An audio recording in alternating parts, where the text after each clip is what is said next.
കഴിഞ്ഞ ദിവസം നമ്മുടെ കൊല്ലം തുളസിയുടെ ഒരു ഇന്റർവ്യൂ ഇപ്പൊ സമൂഹ മാധ്യമങ്ങൾ വലിയ രീതിയിൽ തന്നെ ചർച്ച ചെയ്യപ്പെടുന്നുണ്ട്. ഈ ഇന്റർവ്യൂ എടുത്തിട്ടുള്ള അവതാരിക എന്ന് പറയുന്നത് ഒരു മുസ്ലിം പെൺകുട്ടിയാണ്. ഹാജിറ അലി സൺ എന്നാണ് ഈ പെൺകുട്ടിയുടെ പേര്. അപ്പം കൊല്ലം തുളസി ഈ ഇന്റർവ്യൂ എടുത്ത ഈ പെൺകുട്ടിയോട് ചോദിക്കുന്ന ഒരു ചോദ്യമുണ്ട്, എന്താണ് ജിഹാദ് എന്നുള്ളത്. സത്യത്തിൽ ഈ പെൺകുട്ടിക്ക് ജിഹാദ് എന്താണ് എന്ന് പോലും അറിയത്തില്ല. ജിഹാദ് എന്ന് കേൾക്കുമ്പോൾ പെട്ടെന്ന് നമ്മുടെ സമൂഹത്തിൽ തെറ്റിദ്ധരിപ്പിക്കപ്പെടുന്ന ചില വാക്യങ്ങളുണ്ട്. അത് സംഘപരിവാറും അതുപോലെ കാസായും ചില ഇസ്ലാമിക പണ്ഡിതന്മാരെന്ന് പറഞ്ഞു കിടക്കുന്ന അല്ലെങ്കിൽ നമ്മുടെ ഈ ഹാർപിക് ഹുസൈനെ പോലുള്ള വേട്ടാവളിയന്മാർ പറയുന്നത് മറ്റു മതസ്ഥർ, അതായത് കാഫറായിട്ടുള്ള ആളുകളെ കൊല്ലാൻ വേണ്ടി ഉപയോഗിക്കുന്ന പദമെന്നാണ്. ശരിക്കും ജിഹാദ് എന്ന് പറഞ്ഞാൽ എന്താ? നീ നിന്റെ നെഫ്സ്, അതായത് നിന്റെ ശരീരത്തോട് നീ ജിഹാദ് ചെയ്യുക, അല്ലെങ്കിൽ നീ സമൂഹത്തിലുള്ള ആൾക്ക് വേണ്ടി നന്മ ചെയ്യുക. അങ്ങനെ പല രീതിയിലുള്ള അർത്ഥങ്ങളുണ്ട്. പക്ഷെ ഇത് ചില ആളുകൾ തെറ്റായി ഈ സമൂഹത്തിൽ വ്യാഖ്യാനിക്കുന്നതാണ്. ഈ ജിഹാദ് എന്ന് പറയുന്നത് ഇന്ന രീതിയിലാണ്, അല്ലെങ്കിൽ ഈ ഒരു വിഭാഗത്തെ മാത്രം ടാർഗറ്റ് ചെയ്തുകൊണ്ട് അവരെ ആക്രമിക്കാൻ വേണ്ടി ചെയ്യുന്നതാണെന്നൊക്കെയാണ് പറയുന്നത്. ഇപ്പൊ നമ്മുടെ ഈ ഹാർപിക് വെട്ടാവളിയനും ജാമിദയൊക്കെ അടവെച്ച് വിരിപ്പിച്ചിട്ടുള്ള ചില ജെൻസി കുട്ടികൾ എന്നൊക്കെ പറഞ്ഞു നടക്കുന്ന കുറെ ആൾക്കാരുണ്ട്. അതിൽപ്പെട്ട ഒരാളാണ് ഈ നാദിയ ഖാദർ.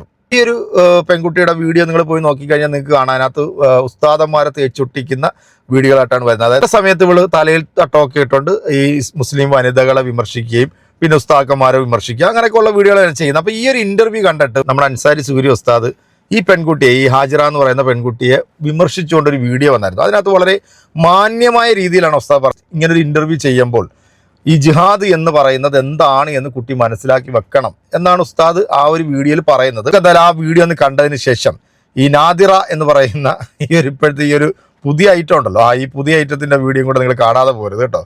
നമുക്ക് എന്തായാലും കൊല്ലം തുളസി പറയുന്നത് എന്താണെന്ന് കേൾക്കാം. മദ്രസയിൽ പോകാത്ത കിതാബ് ഓതാത്ത കൊല്ലം തുളസി സാറിന്റെയൊക്കെ വിവരത്തിന്റെ 10-1 പോലും നമ്മുടെ കൗമിൽപ്പെട്ട ചിലർക്ക് ഇല്ല എന്ന് ഓർക്കുമ്പോഴേ വളരെ ദയനീയത തോന്നുന്നു. ഒന്ന് കേട്ടു നോക്കി. കുട്ടി ഒരു മുസ്ലിം അല്ലേ? എന്താണ് ജിഹാദി? ആരാണ് ജിഹാദി? പെട്ട് എന്താണ് ജിഹാദ്? എന്താണ് ജിഹാദ്? നീ കേട്ടോ. എക്സ്ട്രീം മുസ്ലിം ഇതിൽ, അതായത് വയലന്റ് ആയിട്ട് മുസ്ലിം നേച്ചർ കാണിക്കുന്നവരാണ്.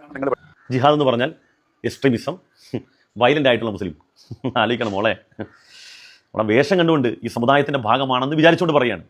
ഒരാളെ ഇന്റർവ്യൂ ചെയ്യാൻ വേണ്ടി പോകുമ്പോൾ ഏറ്റവും കുറഞ്ഞ ചോദിക്കുന്ന ചോദ്യം അതിന്റെ ഉത്സാഹം അകക്കാമ്പെങ്കിലും എന്താണെന്ന് മനസ്സിലാക്കാൻ വേണ്ടി ഒന്ന് വായിച്ച് ChatGPT ജെമിനിയുടെ ചോദിച്ചാലേ കിട്ടൂലേ. എന്തിനാണ് ഇങ്ങനെ നമ്മൾ പരിഹാസ്യരാകുന്നത്?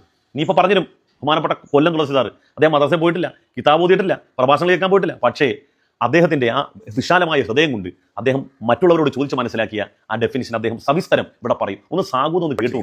അതാണ് തെറ്റ്. മുസ്ലിമിന് പോലും, യഥാർത്ഥ മുസ്ലിമിന്, എല്ലാവരും ഞാൻ പറഞ്ഞില്ല, ബഹുഭൂരിപക്ഷ മുസ്ലിമിന് പോലും ജിഹാദി എന്തെന്ന് അറിയില്ല. ഞാൻ പഠിച്ചത്, ഞാൻ ഖുർആൻ പഠിച്ച ആളെന്ന്, പക്ഷെ മനസ്സിലാക്കിയിട്ടുള്ള ആളാണ്. ഞാൻ മഹത്തുകളോട്, വ്യക്തികളോട് ഞാൻ ചോദിച്ചിട്ടുണ്ട്, മുസ്ലിം പുരോഗമനമായി ചോദിച്ചിട്ടുണ്ട്. ജിഹാദി എന്ന് പറഞ്ഞാൽ ഏതെങ്കിലും ഒരു തീരുമാനം, അത് നല്ല ഏത് തീരുമാനമായിക്കോട്ടെ, ഏതൊരു ആശയമായിക്കോട്ടെ, ഏതെങ്കിലും ഒരു പ്രത്യയശാസ്ത്രമായിക്കോട്ടെ, അതിനുവേണ്ടി തീവ്രമായി പണിയെടുത്ത് അതിനെ വിജയിപ്പിക്കാൻ ശ്രമിക്കുന്നതാണ് ജിഹാദി. സ്വാതന്ത്ര്യ സമരത്തിന് വേണ്ടി പണ്ട് ജവഹർലാൽ നെഹ്റു, മഹാത്മാഗാന്ധിയും ഇടില്ലേ, അവരെ രക്ഷത്തിരുത്തില്ലേ? അവരും ജിഹാദികളാ അല്ലെന്ന് പറയാൻ പറ്റൂ.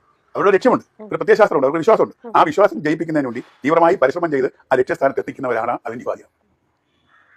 അതല്ലെങ്കിൽ ഇത് കേട്ടോണ്ടിരിക്കുന്ന മതാധ്യക്ഷൻ തിരുത്തട്ടെ. അങ്ങനെ ജിഹാദി എന്ന് പറഞ്ഞാൽ തീവ്രവാദമല്ല, തീവ്രവാദികളെയോ അല്ല, അത് ആദ്യം തിരുത്തണം. അപ്പൊ അതാണ് ജിഹാദി എന്ന വാക്കിന്റെ അർത്ഥം. ഇത്രയും സവിസ്തരം അടിപൊളിയായിട്ട് വിശദീകരിച്ചൊരു മനുഷ്യനെ സമീപകാലത്തിൽ കണ്ടിട്ടുണ്ടോ? ജിഹാദി എന്ന വാക്കിന്റെ സ്വന്തം സമുദായത്തിന്റെ പേരും പേര് നടക്കുന്ന ആരിഫ് ഹുസൈനെ പോലുള്ള ചാവാലികൾ ഈ വാക്കിനെ സമൂഹമധ്യേ തെറ്റിദ്ധരിപ്പിക്കാൻ ശ്രമിച്ചിട്ടും, എടാ, ഹൃദയത്തിൽ അല്പമെങ്കിലും ശരിയുള്ള മനുഷ്യർക്ക് അന്വേഷിക്കുമ്പോൾ ശരിയായ ഉത്തരം കിട്ടുള്ളൂ. അവർക്ക് പോസിറ്റീവായിട്ട് ചിന്തിക്കാൻ കഴിയുള്ളൂ. അവർക്കേ ശരിയുടെ പക്ഷത്തിൽ നിൽക്കാൻ പറ്റുള്ളൂ. അതാണ് രാഹുൽ ഈശ്വർ അടക്കമുള്ള പ്രത്യേകത. ഇപ്പോൾ കൊല്ലം തുളസി സാർ, അദ്ദേഹത്തിന്റെ നിലപാട് എന്താണെന്ന് പലർക്കും അറിയാം.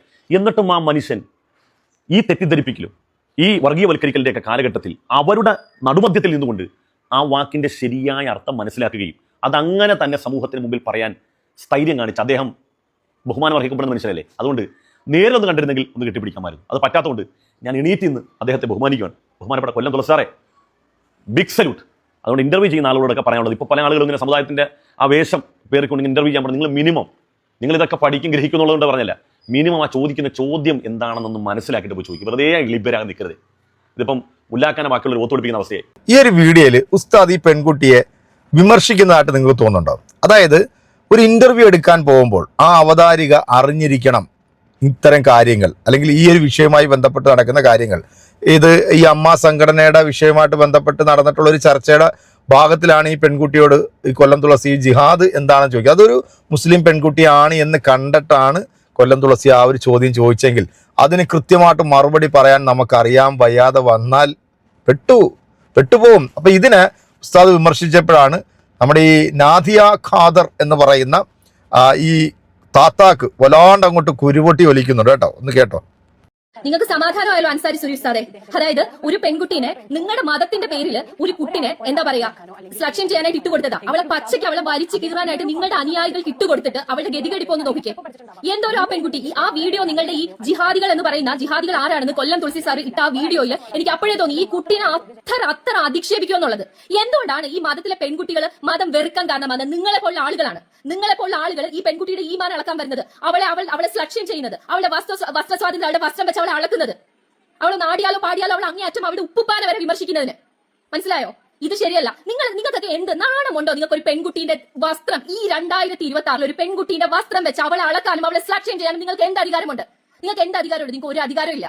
നിങ്ങളുടെ ഈ ഔലിയാക്കന്മാര് അങ്ങനെ ഇങ്ങനെ എന്നൊക്കെ പറഞ്ഞിട്ട് നിങ്ങൾ പറയുന്നുണ്ടല്ലോ. ആ ഉപ്പുപ്പാനെ കണ്ടാൽ, ആ ഔലിയ ഉപ്പുപ്പാനെ കണ്ടു കഴിഞ്ഞാൽ പിന്നെ കുളിച്ചതായിട്ട് തോന്നില്ല, പല്ല് തേച്ചതായിട്ട് തോന്നില്ല, നിസ്കരിച്ചതായിട്ട് തോന്നില്ല. ഇവിടെ ഔലിയ ഇവിടെ കിടന്നുറങ്ങുമ്പോൾ അവിടെ പിന്നെ എന്താ പറയുക മക്കയിൽ ചെന്നിട്ട് ഹറമിൽ ചെന്നിട്ട് തോഫ് ചെയ്യുന്നത് കണ്ടിട്ടുണ്ട് ആളുകൾ. ഇത്രയൊക്കെ പിന്നെ കാര്യങ്ങൾ നിങ്ങൾക്ക് പറയാമെങ്കിൽ നിങ്ങൾക്ക് ആ വിശ്വാസത്തിലെങ്കിലും നിങ്ങൾ ജീവിച്ചു പോകുന്ന ആളുകളാണ് എന്നുണ്ടെങ്കിൽ, അങ്ങനെയുള്ള പിന്നെ കഥകൾ നിങ്ങൾ വിശ്വസിക്കുന്നുണ്ടെന്നുണ്ടെങ്കിൽ നിങ്ങൾക്ക് നിങ്ങളുടെ കൗമിനെ ഒന്ന് പറഞ്ഞ് മനസ്സിലാക്കി കൊടുത്തൂടെ? പെണ്ണുങ്ങളെ ഇങ്ങനെ ഈ സെലക്ഷൻ ചെയ്യാൻ പാടില്ല എന്ന്, അനാവശ്യം പറയാൻ പാടില്ല എന്ന് നിങ്ങളുടെ വിശ്വാസത്തിനെതിരായിട്ട് ആരെങ്കിലും എന്തെങ്കിലും പറഞ്ഞാൽ നിങ്ങൾക്ക് വളരെ മാന്യമായിട്ടുള്ള രീതിയിൽ അവരെ വിമർശിക്കാനുള്ള എല്ലാവിധ സ്വാതന്ത്ര്യമുള്ള രാജ്യത്താണ് നമ്മൾ ജീവിക്കുന്നത്. അല്ലാണ്ട് ഒരു പെണ്ണൊരു കാര്യം പറഞ്ഞു വരുമ്പോഴത്തേക്കും അവൾ അങ്ങേയറ്റം അധിക്ഷേപിക്കാനും അധിക്ഷേപിച്ച് ഇട്ട് കൊടുക്കാനായിട്ട് ഞാനെന്ന് പറഞ്ഞില്ല രാമനാരായണ എന്ന് പറഞ്ഞിട്ട് ഇങ്ങനെ നടക്കുന്നതല്ല നിങ്ങളുടെ എന്താ പറയുന്നത്, നിങ്ങളുടെ അന്തസ്. മനസ്സിലായില്ലേ? അപ്പോഴും എനിക്ക് തോന്നി ആ പെൺകുട്ടീനെ അത്രയും കാര്യം എന്താ വെച്ച് കഴിഞ്ഞാൽ എന്റെ ഒരു നബിദിനത്തിന് ഞാൻ നബിദിനം നടത്തേണ്ടെന്നല്ല ഞാൻ പറഞ്ഞത്. നബിദിനത്തിന്റെ പിന്നെ എന്താ പറയാ അതിന്റെ ആഘോഷങ്ങൾ ലളിതമാക്കുക. ഈ കുറെ തോന്നിയാസം നബിദിന റാലിയെ നടക്കുന്നുണ്ട്. ആ തോന്നിയാസങ്ങൾ ഒഴിവാക്കാനാണ് പറഞ്ഞത്, അല്ലാണ്ട് നടത്തണ്ടെന്നോ ആഘോഷിക്കണമെന്നോ ഞാൻ എവിടെയും പറഞ്ഞിട്ടില്ല. അതിന്റെ പേരിൽ എടുത്ത് റിയാക്ട് ചെയ്തിട്ട് കുറെ അലവലാദികളായിട്ടുള്ള ആളുകൾ, എനിക്ക് അങ്ങനെ തന്നെ ഞാൻ പറയും, അലവലാദികളായിട്ടുള്ള പെണ്ണുങ്ങളെ എങ്ങനെ റെസ്പെക്ട് ചെയ്യണമെന്നുള്ളത് പഠിപ്പിച്ചു കൊടുക്കണം. പെണ്ണുങ്ങളുടെ വസ്ത്ര സ്വാതന്ത്ര്യത്തിനെ കുറിച്ച് അവളെ ലിപ്സ്റ്റിക് ഇട്ടോന്നും അവൾ എന്തിട്ടെന്ന് പറഞ്ഞിട്ട് അവളുടെ വിശ്വാസത്തെ ചോദ്യം ചെയ്യാനും അവളുടെ ഈമാനെ ചോദ്യം ചെയ്യാനും അല്ല നിങ്ങൾ നോക്കേണ്ടത്. നിങ്ങൾ ആദ്യം നിങ്ങളുടെ കൗമിനെ പറഞ്ഞ് മനസ്സിലാക്കി കൊടുക്കുക എങ്ങനെ ഒരു പെണ്ണിന്റെ അടുത്ത് മാന്യമായിട്ട് സംസാരിക്കണമെന്നുള്ളത്. അതാണ് നിങ്ങൾ ചെയ്തു കൊടുക്കേണ്ടത്. മനസ്സിലായില്ലേ? നാണമില്ലാത്ത പദങ്ങൾ അറപ്പ് തോന്നുന്നു. ചുമ്മാതല്ല ഈ ജസ്ലാം അടശ്ശേരി പോലുള്ള ആളുകൾ ഉണ്ടായത്. എന്തുകൊണ്ടാണ് അങ്ങനെ ഉണ്ടായത്? എന്തുകൊണ്ടാണ് നിങ്ങൾ ഇവിടെ ഈ പിന്നെ എന്താ പറയുക നിരീശ്വരവാദികളോ അല്ലെങ്കിൽ RSSകാരോ അല്ലെങ്കിൽ BJPക്കാരോ ക്രിസ്തംഗികളോ മറ്റുള്ള ആളുകളോ ഒന്നും വേണ്ട ഇസ്ലാമിനെ വിമർശിക്കാനായിട്ട്. നിങ്ങളെ പോലുള്ള ഉസ്താക്കന്മാരുടെ എന്താ പറയുന്ന സ്റ്റേറ്റ്മെന്റുകൾ, സ്ത്രീകളെ അധിക്ഷേപിച്ചുള്ള സ്റ്റേറ്റ്മെന്റുകൾ, ബുദ്ധിക്ക് നിരക്കാത്ത കാര്യങ്ങൾ നിങ്ങൾ വിളിച്ചു പറയുക, ലൈംഗികത, സ്ത്രീ എന്ന് പറയുന്നത് ഇത് മാത്രം നിങ്ങൾക്ക് സംസാരിക്കാനുള്ളൂ. മറ്റുള്ള സാമൂഹ്യ വിഷയങ്ങൾ നിങ്ങൾ സംസാരിക്കാത്തതുകൊണ്ട് ട്രോൾ കിട്ടുവാണോ? നിങ്ങളാണ് അവർക്ക് അവസരം ഉണ്ടാക്കി കൊടുക്കുന്നത്. അപ്പൊ നമ്മുടെ നാദിറ ഖാദിറ എന്തെങ്കിലും ആയിക്കോട്ടെ, തലയെ തുണിയൊക്കെ ആയിട്ട് ഇസ്ലാമിക രീതിയിലാണ്, നാമം കൊണ്ടും മുസ്ലിമാണെന്നാണ് തോന്നുന്നത്. അപ്പൊ ലവക്കട ഒരു സംശയം എന്ന് പറഞ്ഞു കഴിഞ്ഞാൽ ഈ പെൺകുട്ടിയെ ഉസ്താദ് വളരെ മോശമായിട്ട് വിമർശിച്ചു. ആ ഒരു വീഡിയോയിൽ ഉസ്താദ് എന്ത് മോശമായിട്ടാണ് വിമർശിച്ചത്? ഉസ്താദ് പറഞ്ഞിട്ടുള്ള ഒറ്റ കാര്യം, അറ്റ്ലീസ്റ്റ് ഒരു ഇന്റർവ്യൂ എടുക്കുമ്പോൾ ഈ ജിഹാദ് അല്ലെങ്കിൽ അതിനെക്കുറിച്ചിട്ട് എന്ത് ചോദ്യമാണോ ചോദിക്കുന്നത് ആ ചോദ്യത്തെ കുറിച്ചിട്ട് വ്യക്തമായിട്ടുള്ള ഒരു ധാരണ നമുക്കുണ്ടാകണം. ആ ധാരണ ഉണ്ടെങ്കിൽ ചോദിക്കുന്നതിന് നമുക്ക് മറുപടി പറയാൻ പറ്റും. എന്തായാലും കൊല്ലം തുളസി എന്ന് പറയുന്ന ആ വ്യക്തി, അദ്ദേഹം ഒരു സംഘപരിവാർ ആശയത്തോട് ചേർന്ന് നിൽക്കുന്ന ഒരു വ്യക്തിയാണെന്നുള്ളത് നിങ്ങൾക്ക് എല്ലാവർക്കും അറിയാലോ. അദ്ദേഹത്തിന്റെ അറിവ് പോലും ഇത് ഇവിടെ വന്നിരുന്നോണ്ട് ഈ കുരയ്ക്കുന്ന ആർക്കൊന്നും ഇല്ല കേട്ടോ. ഇതൊക്കെ മറ്റേ ആർപിക്കിന്റെ അടവച്ച് വിരിയിപ്പിച്ച് പുറത്തേക്ക് ഇറക്കി വിട്ടിട്ടുള്ള പുതിയ ഐറ്റങ്ങളാണ്. അങ്ങോട്ട് വന്നിട്ട് ഇതങ്ങോട്ട് ഇസ്ലാമിനെ തേച്ചൊട്ടിക്കാന്നൊക്കെയാണ് വിചാരിക്കുന്നത്. ഒരു പുല്ലും നടക്കത്തില്ല. ഇവളുടെ വീഡിയോ പോയി നോക്കിക്കഴിഞ്ഞാൽ നിങ്ങൾക്ക് അതിനകത്ത് വളരെ വ്യക്തമായിട്ട് കാണാം.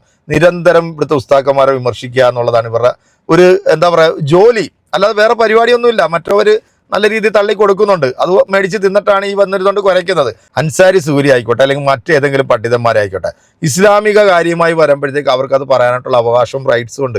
ഇതൊക്കെ ചോദിക്കാനും പറയാനും നീ ആരാണ്? അതെനിക്ക് മനസ്സിലാകുന്നില്ല. അല്ല, പെൺകുട്ടിക്ക് എന്തെങ്കിലും പറയാനുണ്ടെന്നുണ്ട് ആ പെൺകുട്ടി അത് പറഞ്ഞിട്ടുണ്ട്, എനിക്കത് തെറ്റിപ്പോയി, എനിക്ക് വ്യക്തമായിട്ടുള്ളൊരു ധാരണ അതിനകത്ത് ഇല്ലാന്നതുകൊണ്ട് എനിക്കൊരു അബദ്ധം പറ്റിപ്പോയെന്ന് പറഞ്ഞു. ഫേക്ക് ഐഡിയിൽ വന്നിട്ട് മുസ്ലിം നാമം വെച്ചുകൊണ്ട് ഈ പെൺകുട്ടിയുടെ കമന്റ് ബോക്സിൽ വന്നിട്ട് അങ്ങോട്ട് മെഴുകി മറിഞ്ഞുകൊണ്ടിരിക്കുകയാണ്. അതാരാണ് മെഴുകുന്നതെന്നും ആരാണ് മറിയുന്നതെന്നുള്ള നിങ്ങൾക്ക് നന്നായിട്ട് മനസ്സിലാവും. ഞാനൊരിക്കലും ആ പെൺകുട്ടിയെ കുറ്റം പറയാൻ ആളല്ല, കാരണം അതിനായിട്ടുള്ളൊരു ഗ്രാഹി ഇല്ലാതായിപ്പോയി. നിന്നെയും ഈ പറയുന്നവരെയൊക്കെ മദ്രസയിൽ വിട്ട സമയത്ത് അങ്ങനെ പോയിട്ടുണ്ടെന്നുണ്ടെങ്കിൽ അല്ലെങ്കിൽ അങ്ങനെ പോയി പഠിച്ചിട്ടുണ്ടെന്നുണ്ടെങ്കിൽ ഒരു പക്ഷേ ചിലപ്പോൾ നിനക്കൊക്കെ അത് തലയ്ക്കകത്ത് ഉണ്ടായേനെ. ഇങ്ങനെ വന്നിരുന്നുകൊണ്ട് കുരയ്ക്കേണ്ടി വരത്തില്ലായിരുന്നു. അപ്പൊ പുതിയ തരം താത്താന ഒന്ന് ഓർമ്മ വെച്ചോളൂ, ആ പ്രൊഫൈലൊക്കെ ഒന്ന് നോക്കി വെച്ചോളൂ. താത്താടെ നിരന്തരമുള്ള വീഡിയോസൊക്കെ കണ്ടു കഴിഞ്ഞാൽ നിങ്ങൾക്ക് കാര്യം പിടികിട്ടും. നമ്മുടെ ജാമിദ ടീച്ചറിന്റെയും നമ്മുടെ ഹാർപ്പിക് ഭട്ടാവളിയൻ്റെയൊക്കെ അനുയായിയാണ്, പുതിയ ഐറ്റമാണ്. അപ്പം നിങ്ങളുടെ കമന്റുകൾ നല്ല ഞെരിപ്പായിട്ട് നമ്മുടെ കമന്റ് ബോക്സിൽ അങ്ങോട്ട് കൊടുത്തോളൂ. അടുത്തൊരു വീഡിയോ നമുക്ക് വീണ്ടും കാണാം.